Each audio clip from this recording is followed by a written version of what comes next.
Welcome to the installation guide for the GT New Horizons Minecraft Modpack. In this tutorial, we'll walk you through the steps required to install the Modpack using either MultiMC or Prism Launcher, along with Java 17 to 21. First, ensure you have MultiMC or Prism Launcher installed on your system. If you haven't already done so, download and install it from their respective websites. Once installed, launch MultiMC or Prism Launcher and register your Minecraft account. It's important to run the launcher in online mode at least once to authenticate your account.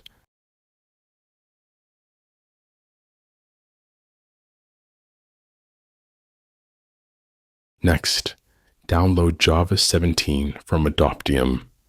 Navigate to the Other Platforms and Versions section and choose the JRE that matches your computer's operating system and architecture.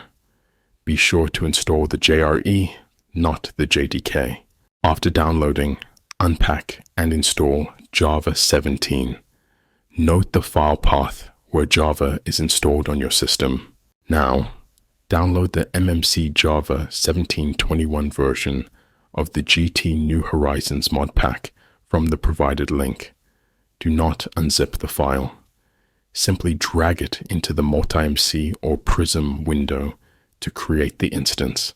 In MultiMC or Prism, navigate to Settings towards Java and ensure you're using the newly downloaded version of Java.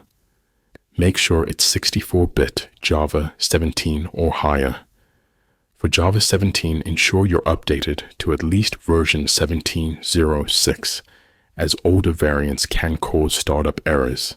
Additionally, you can assign specific Java versions, arguments, and memory allocations to individual instances.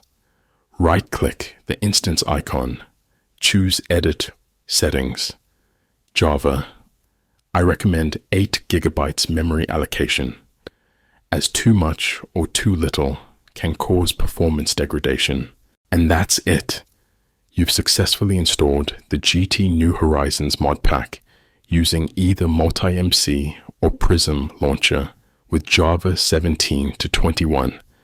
Enjoy your Minecraft adventure and torture.